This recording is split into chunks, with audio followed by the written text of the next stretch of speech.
ouvintes, muito bom dia. É com prazer que voltamos aos microfones da Web Rádio Meimei para a apresentação de Momento Espírita. Momento Espírita, 53 anos no ar. O nosso programa também está sendo transmitido nesse mesmo horário pela Web Rádio Nova Alternativa e pela FM Nova Alternativa. São 11 horas e 22 minutos em Garça. Domingo, 1º de março de 2026. Agradecemos sua audiência. Nossos cumprimentos a você e a todos que nos assistem. Você assiste Saúde e Espiritualidade e você, Momento Espírita Perspectiva com imagem e áudio no aplicativo da Rádio Meimei, no YouTube, no Facebook, com o celular ou com a Smart TV. Temas desta edição. Para amar a si mesmo é necessário se conhecer. O quanto tem de psicológico nas curas em geral. Há quem questiona se a oração é mesmo necessária. Um caso de EQM em que um cego pode enxergar cores. Como buscar solução para se livrar do alcoolismo. Violência e crueldade segundo a visão espírita. Evangelização e mocidade aos domingos no Lar Meimei. Você participa de Momento Espírita enviando perguntas ou comentários por WhatsApp para o número 14 981 05 15 35. E atenção para o livro que vamos sortear logo mais em nosso programa. Elos de Ódio, romance espírita de autoria de Ricardo Orestes Forne, da editora M. Mande um WhatsApp agora mesmo para o número 14 981 05 15 35, repetindo 14 981 05 15 35, dizendo que quer ganhar o livro. Equipe desta edição: sonoplastia e assistência técnica Leandro Carvalho e Augusto Tavares. O Cláudio atende os ouvintes e a apresentação de Luiz Eduardo e Juliana. Momento Espírita. Um tempo de paz.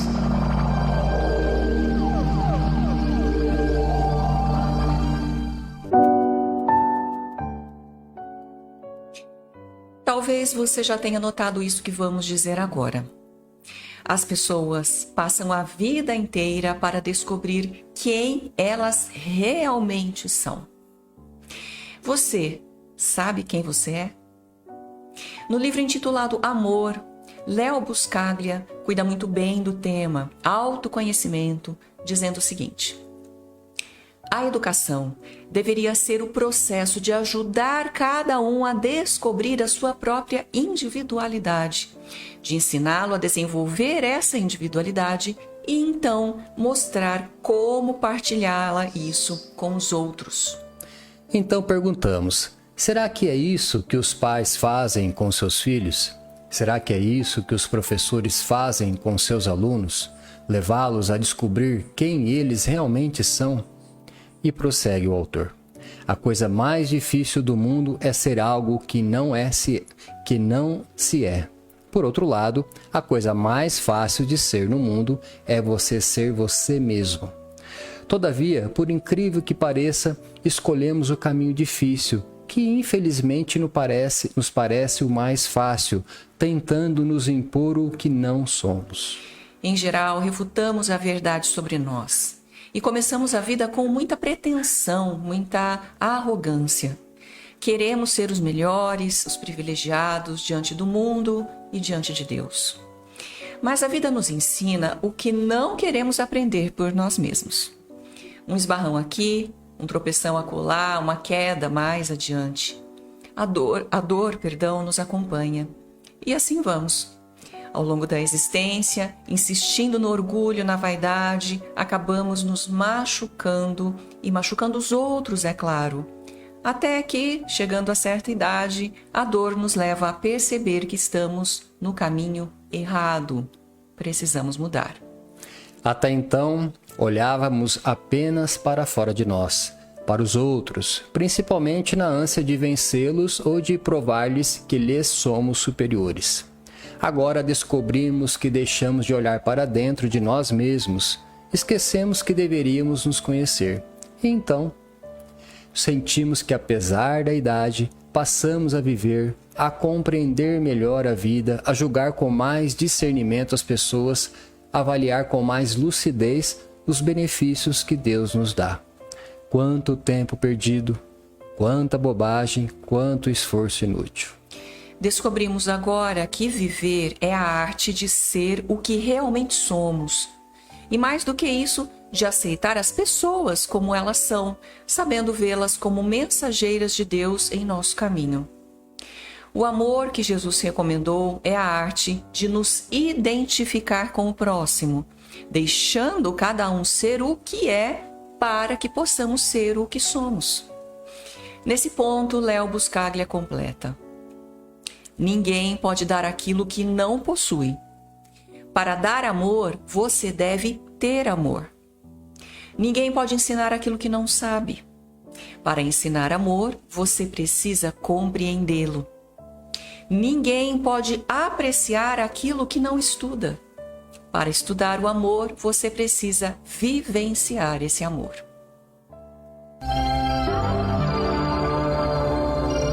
Momento Espírita. O rádio é do ouvinte.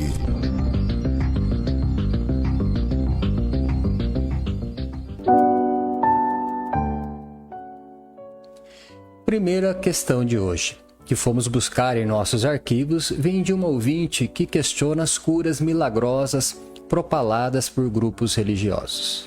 Ele diz que casos como esses, casos de cura espiritual, quando realmente ocorrem, nós encontramos nos anais da medicina psicossomática, atribuída a fatores de ordem emocional. De fato, nunca podemos descartar que o fator psicológico de que fala o ouvinte, como a exaltação da fé, pode promover alívio ou mesmo a cura de males de origem psicossomáticas. O que são doenças psicossomáticas? São perturbações orgânicas que decorrem de traumas emocionais e que podem desaparecer, como por encanto. Nesse grupo estão diversas perturbações psíquicas, a que Sigmund Freud deu o nome de histeria.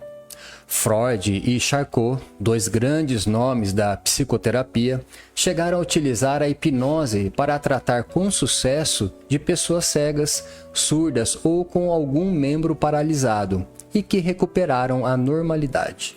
Do mesmo modo, é possível que, sob o impacto de um ato de fé, possa ocorrer uma cura de uma enfermidade sem causa física, mas apenas originária de um fator emocional. Além disso, a neurociência vem comprovando ultimamente, através de vários experimentos, que a fé exerce uma ação sobre os mecanismos cerebrais, podendo realmente promover verdadeiros prodígios. Um caso comum que pode revelar o desaparecimento imediato de uma dor ou de uma indisposição física é a do chamado efeito placebo. Um comprimido de farinha, sem princípio ativo, que pode fazer com que uma dor desapareça, desde que a pessoa se convença de que está tomando um remédio eficaz. É claro que em situações como essas, se o objetivo do paciente é obter a cura, se ele não estiver bem esclarecido sobre o tema, com certeza, vai exaltar o lado religioso da cura e sair proclamando a ocorrência de um milagre. Há uma afirmação de Albert Einstein que se refere a situações como esta: só há duas maneiras de viver a vida. A primeira é vivê-la como se não existissem milagres. A segunda é vivê-la como se tudo fosse milagre. Podemos afirmar, portanto, que em todo processo de cura, seja pela medicina ou por outra alternativa, sempre haverá o fator psicológico. O mais importante, no entanto, é a cura. Contudo, nos anais das pesquisas psíquicas, há registros de curas que a medicina não pôde explicar, nem mesmo pelo efeito placebo. Estamos falando de curas efetivas, onde o fator emocional simplesmente não pode explicar tudo. É claro, são casos em que depois da alegada cura, que envolvia casos graves, muitas vezes desenganados pela medicina, houve um estudo médico-psicológico, com exames clínicos e radiológicos e um acompanhamento por vários anos. Para a doutrina espírita, existe a cura espiritual, sim. Não da forma ostensiva quanto se apregoa, mas eventualmente pode ocorrer algum fenômeno de cura, desde que haja um médium adequado para o fornecimento de ectoplasma. Há vários estudos médicos nesse sentido, inclusive alguns realizados no Brasil, com o acompanhamento de uma equipe de estudiosos dos fenômenos espíritas e paranormais. Se o ouvinte quiser entender melhor como se dá esse processo, consulte o livro da doutora Marlene Nobre, chamado O Passe como Cura Magnética. Passamos agora para uma questão de ordem filosófica ou teológica, geralmente colocada por ateus ou agnósticos.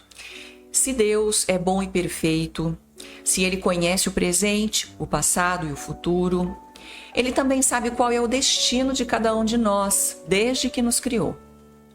Por que temos que rezar e praticar boas ações, então, se tudo já está definido desde o princípio? A pergunta tem lógica, mas devemos ir um pouco mais fundo. Partindo do princípio de que, se Deus nos criou para o bem, podemos concluir que todos nós, absolutamente todos, estamos caminhando para essa finalidade suprema, o bem. Todavia, embora visando apenas e tão somente o nosso bem, que acontecerá mais cedo ou mais tarde, porque essa é a sua vontade, Deus não nos criou perfeitos. Pelo contrário, Ele nos criou para a perfeição, mas não nos fez perfeitos. A perfeição seria alcançada por nós e dependeria do nosso próprio esforço. Essa parte Deus não fez. Ou seja, Ele deixou que cada um de nós construísse sua própria perfeição. Até porque, se Ele nos fizesse perfeitos, nós não teríamos nada a fazer e, portanto, não teríamos nenhum valor, pois não reuniríamos nenhum mérito. Fazendo-os imperfeitos, abriu para nós o caminho da liberdade. É o que chamamos de livre-arbítrio. O livre-arbítrio nos permite agir por nossa própria vontade, mas ao mesmo tempo implica na responsabilidade pelos nossos atos. O plano de Deus é tão perfeito em relação a nós, seres inteligentes do universo, que nos deixou condições para que abríssemos o próprio caminho para a perfeição. Assim, tudo no mundo caminha para a perfeição, mas caminhamos com nossos próprios pés, pois a perfeição é uma conquista pessoal e não uma dádiva que recebemos de graça. Conquistando a própria perfeição, estaremos de alguma forma participando da obra de Deus. Por isso, André Luiz, muito apropriadamente, nos chama de co-criadores. Logo, não é difícil concluir que cada um de nós perfaz uma trajetória ao longo do caminho da perfeição, vivendo e aprendendo, de tal forma que, queiramos ou não, caminharemos em direção ao destino glorioso que Deus reservou para cada um de nós. Desse modo, a criação é um ato de amor, posto que todos dela derivamos, caminhando em direção à nossa plena realização espiritual. Ao orar e praticar o bem, estamos impulsionando o nosso crescimento e participando com responsabilidade do grande ato da criação que está acontecendo em todo o momento. O Pai, que conhece o presente, o passado e o futuro, por ser bom e misericordioso, no dizer de Jesus, jamais criaria um só de seus filhos para se perder, de modo que, assim como todos dele vieram, assim para ele todos voltarão. E atenção para o livro que vamos sortear logo mais em nosso programa, Elos de Ódio, romance espírita de autoria de Ricardo Orestes Forne, editora M. Se você quer participar do sorteio, ainda dá tempo. Mande um WhatsApp agora para o número 14 981 05 1535, dizendo que quer ganhar o livro. Mais uma questão do ouvinte de Vera Cruz, e assim formulada. O Dr. Kenneth Ring documentou casos extraordinários de cegos de nascença que, durante uma experiência de quase morte, recuperaram a visão plena, descrevendo cores e objetos que jamais poderiam ter conhecido pelos sentidos físicos. Continua o ouvinte. A ciência materialista não consegue explicar como um cérebro que nunca processou imagens pode alucinar detalhes visuais precisos. Diante disso, podemos afirmar que esses casos são a prova factual do que Allan Kardec chama de vista espiritual ou dupla vista? E o ouvinte conclui sua pergunta. Essa evidência não demonstra de forma definitiva que as percepções do espírito são diretas e independentes dos órgãos do corpo e que o perispírito é o verdadeiro portador de todos os nossos sentidos? A comunidade científica ainda está longe de considerar as pesquisas sobre a vida após a morte por conta do que ela veio sofrendo ante o autoritarismo violento da religião.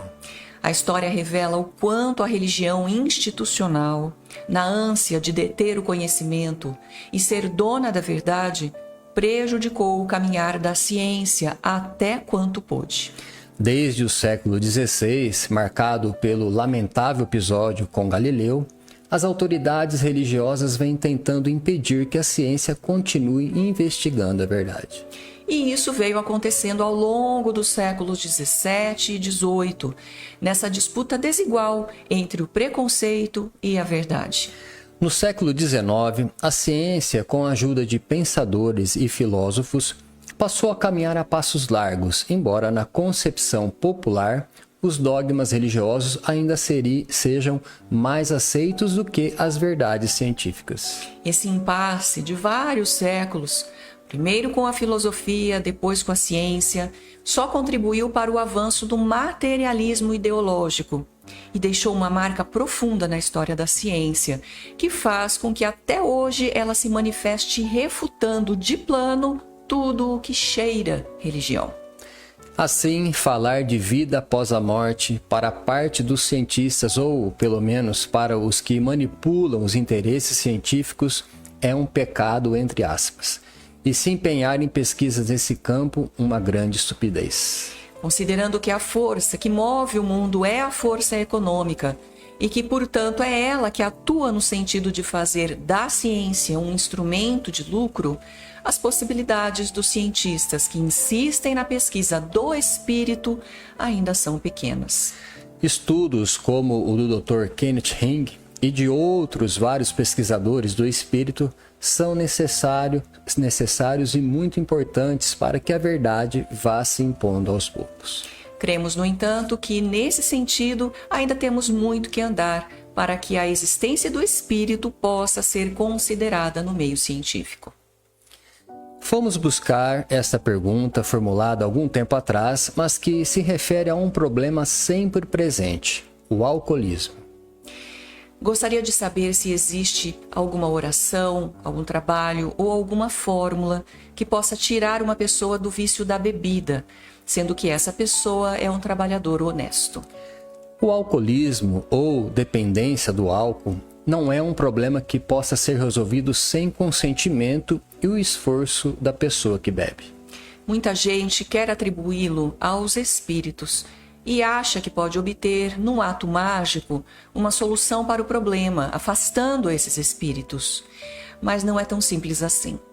Em primeiro lugar, devemos considerar que há uma predisposição na pessoa, mesmo que ela seja uma pessoa honesta e trabalhadeira, que a leve à bebida alcoólica e acaba tornando somente o seu corpo dependentes ou acomodados ao consumo do álcool.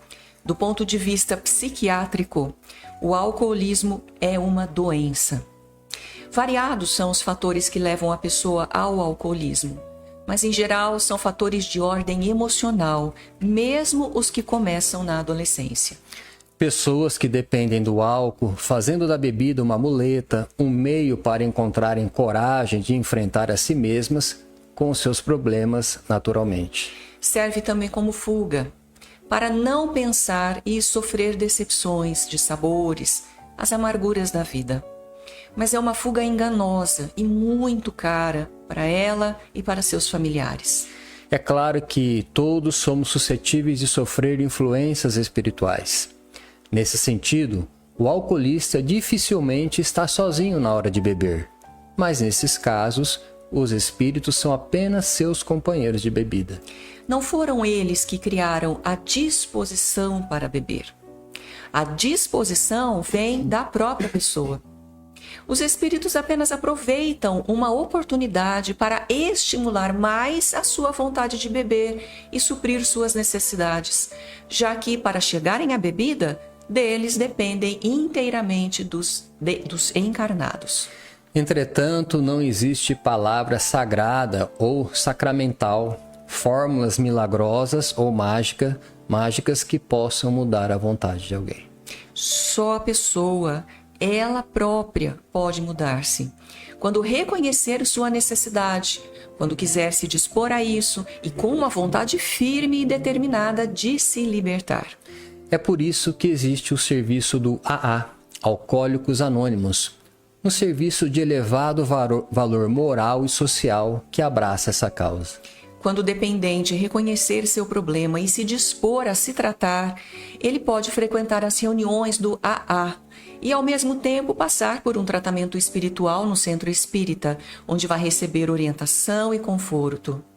Desse modo, além de tratar-se, ela poderá ajudar os espíritos que a acompanham. Aqui no Lar Meimei temos um grupo do AA, Alcoólicos Anônimos, aberto aos interessados, toda quarta-feira às 19h30, 7h30 da noite. Atenção! A pessoa é atendida anonimamente. Seu nome nunca é divulgado. Ela pode entrar pela porta lateral da Rua 7 de Setembro, onde vai encontrar um portão que dá acesso à sala do AA. O AA vai ajudá-la a enfrentar seu problema e retornar à vida normal, para o seu bem e para o bem de seus familiares. E atenção para o livro que vamos sortear logo mais em nosso programa. Elos de Ódio, romance espírita de autoria de Ricardo Orestes Forni, editora M. Se você quer ganhar esse livro, mande um WhatsApp agora mesmo para o 14 981 05 15 35, dizendo que quer ganhar o livro. Existem muitas coisas a que às vezes não damos o devido valor. A vida, por exemplo. A vida é uma bênção divina. Através dela, podemos ser felizes e proporcionar a felicidade aos outros. Por isso, é preciso defender a vida, a nossa vida e a do próximo. Pena de morte, aborto, suicídio e eutanásia são formas de violência contra a vida com as quais não podemos concordar. Lutemos em defesa da vida. Pena de morte. Um crime não justifica outro crime. Diga não. Suicídio. Um gesto infeliz. Dê uma chance a você mesmo. Existe sempre alguém para ajudá-lo. Aborto. Um ato de covardia. A vítima não pode defender-se. Eutanásia. Uma ação criminosa. Com confiança em Deus e o firme desejo de obedecer suas leis, a vida terá outro sentido. Mensagem em defesa da vida. Apoio. Federação Espírita Brasileira.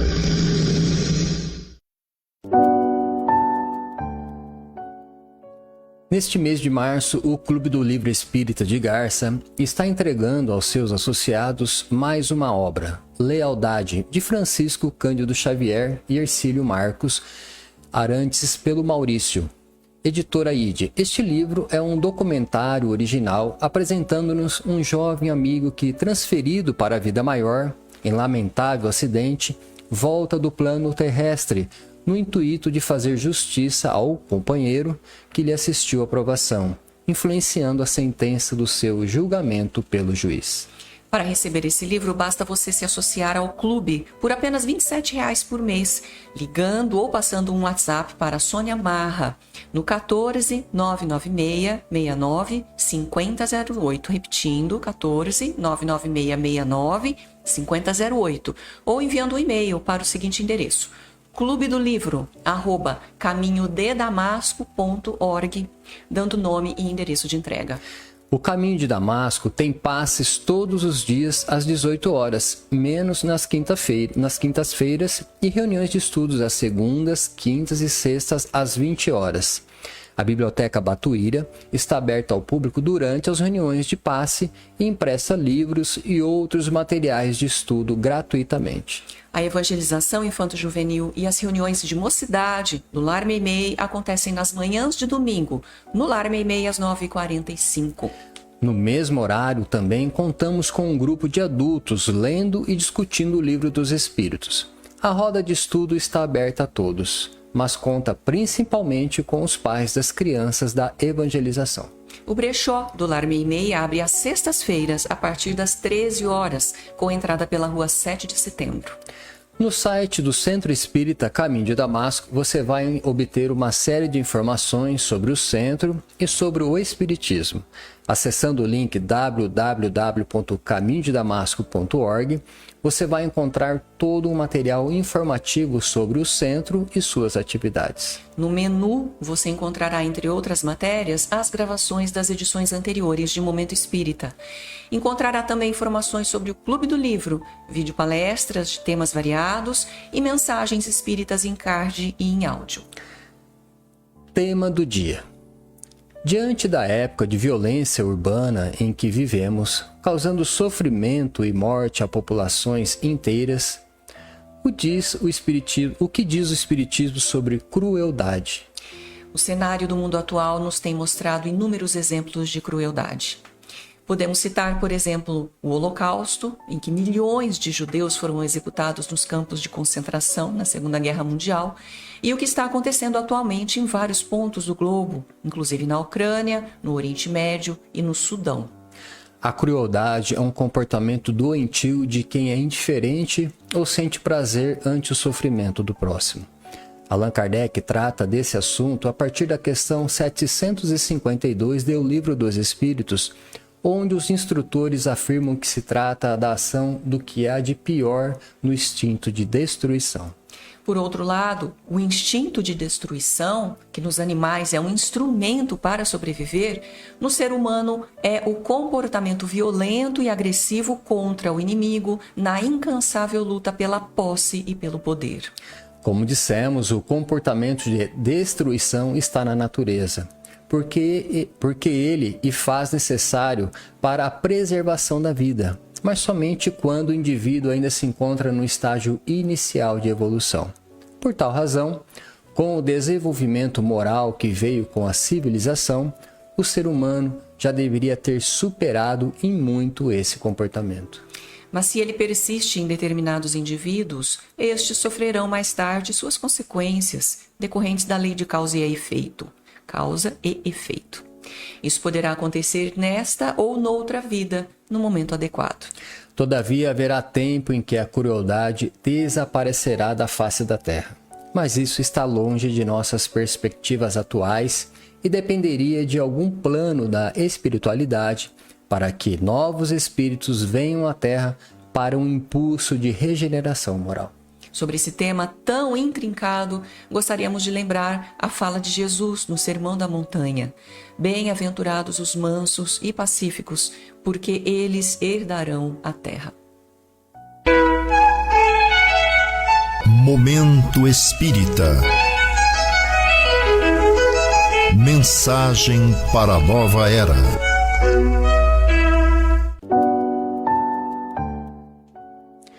Conhecendo a doutrina espírita, não ao egoísmo. O Livro dos Espíritos trata do egoísmo a partir da questão 913 e considera o egoísmo, ao lado do orgulho, como as maiores chagas da sociedade. Não é exagero. Todo mundo sabe que o egoísmo é reverência ao ego, ou seja, é o sentimento que nos coloca cada um de nós acima de tudo e de todos, na obtenção apenas e tão somente dos nossos interesses pessoais. O egoísmo, direcionando o amor apenas para si, esquece o outro e prejudica-o quando pode, em favor de si mesmo. Logo, não é apenas um mal para o próximo, é um mal para toda a sociedade, porque desconhece todo interesse que não seja o seu. Por isso, ele é muito perigoso.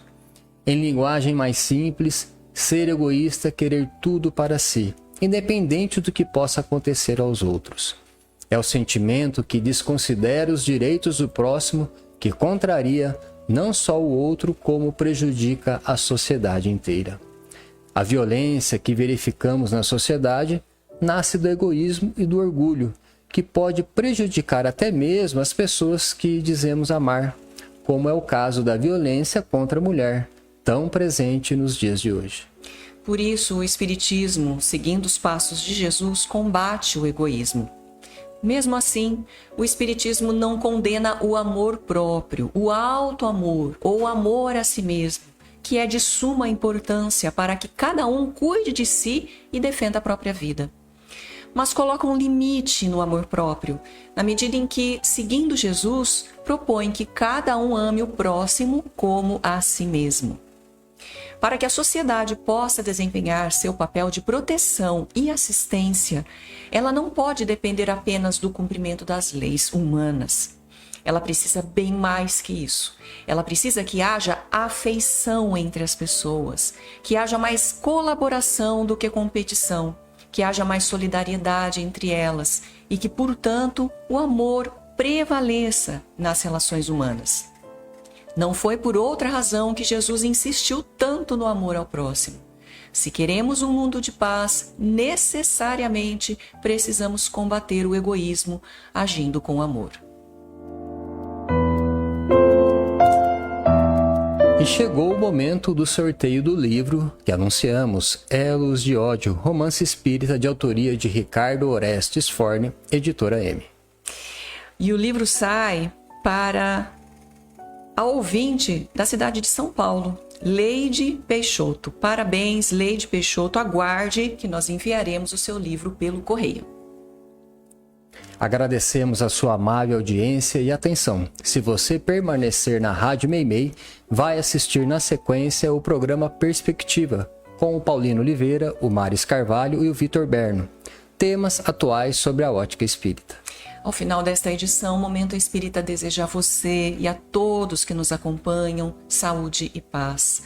Para encerrar, vamos ouvir uma mensagem espiritual na voz de Chico Xavier.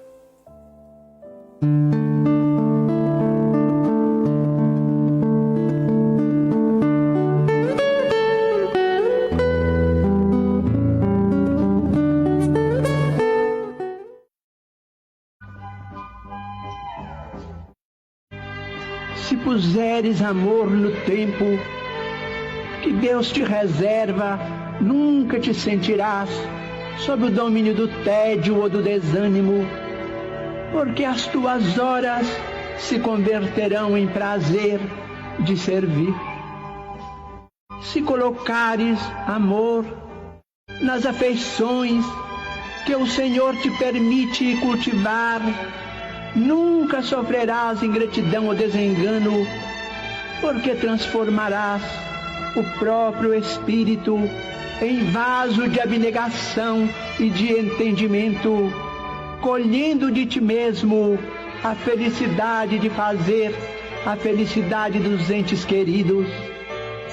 Se cultivares amor na execução do dever que a divina providência te atribui, nunca experimentarás cansaço ou desalento, porque o trabalho se te fará fonte de alegria na alegria de ser útil. Se aplicares amor nos recursos verbais que a sabedoria eterna te confere, nunca te complicarás em manifestações infelizes, porque a tua palavra se transubstanciará em clarão e bênção naquilo em que te expresses. Se espalhares amor no lugar em que as leis da vida te situam, nunca te observarás na condição de vítima do desequilíbrio, porque a tua influência se tornará serenidade e esperança, garantindo a harmonia e a tranquilidade onde estejas. Se conservares o amor no coração, obra divina do universo, nunca te perderás na sombra, porque terás convertido a própria alma em presença de luz.